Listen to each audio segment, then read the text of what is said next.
পালা পালা। গরিব কেন মরে, দেখে যান আমাদের অর্ধ রজনীর নিবেদন।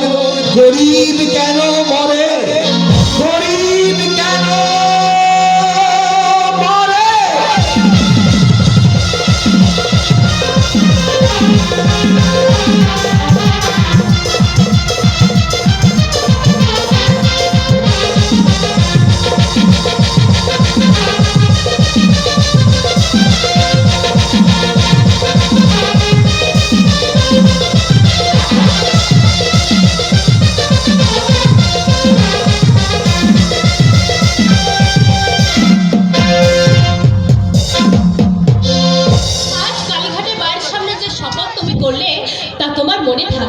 এত বড় একটা পাগলামির কথা মনে থাকবে না? পাগলামি মাকে সাক্ষী রেখে আমাদের ঘর বাঁধার সংকল্প তোমার কাছে পাগলামি বলে মনে হলো? পাগলামি কথাটা শুনতে হয়তো খারাপ লাগছে সুচেতা, কিন্তু ভালো করে ভেবে দেখো, আজ মায়ের সামনে দাঁড়িয়ে তুমি যা করলে এবং করালে তা খেয়ালি মনের খেয়াল ছাড়া আর কিছুই নয়। তুমি দেখো একদিনে সত্য সুন্দর হয়ে আমাদের জীবনে স্বর্গের সুষমা ছড়া। মনে অনেক কিছু ভাবা যায় সুচেতা, যা বাস্তব নয়। এই মুহূর্তে মনে করতে পারি আমি ভারতের সম্রাট, কিন্তু বাস্তবে তা কি সম্ভব? কেন সম্ভব নয়? সম্রাট যিনি, তিনিও তো তোমার মতো একজন মানুষ। হ্যাঁ মানুষ, কিন্তু সাধারণ নয়, অর্থাৎ দরিদ্র নয়। তুমি দেখো মানুষ, যুক্তি তর্কে আমি তোমার সঙ্গে পেরে উঠবো না, কিন্তু কৌশিক আমাদের ভালোবাসা তা কি অস্বীকার করতে পারবে তুমি? অস্বীকার তো করিনি সু, দুর্ভাগ্য বলে মেনে নিয়েছি। দুর্ভাগ্য? তা না হলে বামন হয়ে চাঁদে হাত বাড়াবো কেন? তুমি তো হাত বাড়াওনি, চাঁদ স্বেচ্ছায় নেমে এসে তোমায় ধরা দিয়েছে। কিন্তু সেই চাঁদকে ধরে রাখবার মতো প্রশস্ত সুনীল আকাশ যে আমার নেই সুচেতা। তুমি কলকাতার বিখ্যাত ধনী সোমনাথ রায়ের একমাত্র কন্যা, আর আমি যে দরিদ্র। কিন্তু আমি তো অর্থ সম্পদ চাই না, আমি চাই মানুষ। তুমি না চাইলেও তোমার বাবা চান সুচেতা, কিন্তু তার একমাত্র মেয়েকে কিছুতেই আমার মতো একটা গরিবের ছেলের হাতে তুলে দেবেন না। আমার সাংসারিক অবস্থার কথা সবই তো তুমি জানো। রানীর কাজে যা পাই তাতে আমার সংসার ঠিক মতো চলে না। আমার বাবা 3 বছর পক্ষাঘাতে শয্যাশায়ী। আমার ছোট ভাই কুণ্ডলে কলেজের মাইনে 4 মাস বাকি, এরপর আসে দয়রাম ছেড়ে দেনা। এর মধ্যে আমি তোমাকে আর জানাতে চাই না সুচেতা। আজ কেন আবার একথা বলছো কৌশিক? আমার দিকে তাকিয়ে বলো তো, আমায় ভুলে থাকতে পারবে কি তুমি? পারবো না সুচেতা, পারবো না। স্মৃতির দহনে অনুক্ষণ আমি জ্বলে পড়ে মরবো, তবু উপায় নেই সুচেতা। কেন? এই দৃঢ়তা কি তোমার চিরদিন থাকবে?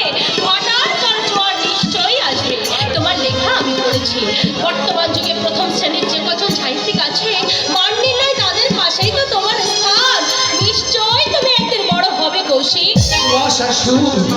দুরাশা আমার লেখা ওই সাহিত্যিকের মান নির্ণয়ের খাতে কোনোদিনও পড়বে না। তা হতে পারে না। সত্যের উজ্জ্বল আলো একদিন বিকশিত হবে।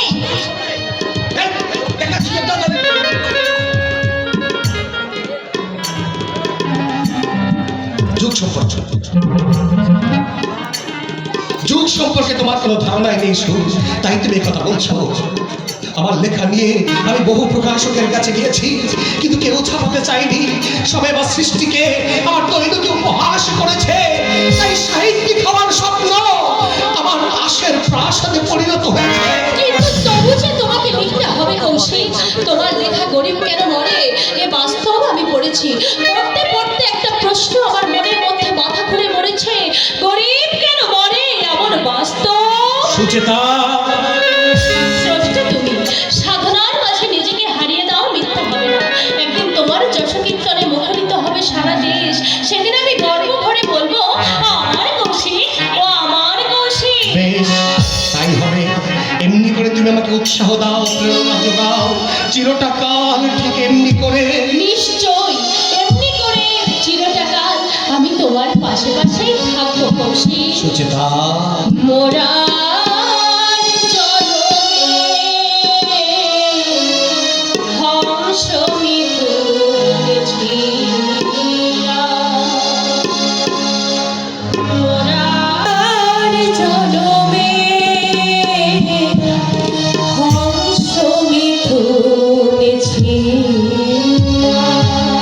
ছিলাম নদীর চরে, যুগল রূপে এসেছিল আবার মাটির ঘরে ওরার জগতে হংস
বাবু বললেন মাস্টার মশাইকে চললে কোথায় নিধিরা?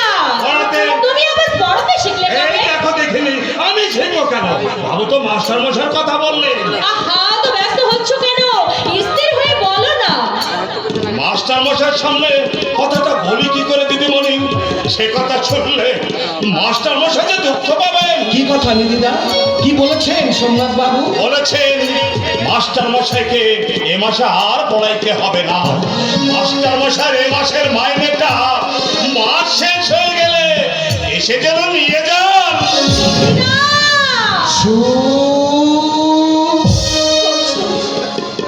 দেখলে তো শুরু পাগলামি হলো। আচ্ছা চলিস শুরু।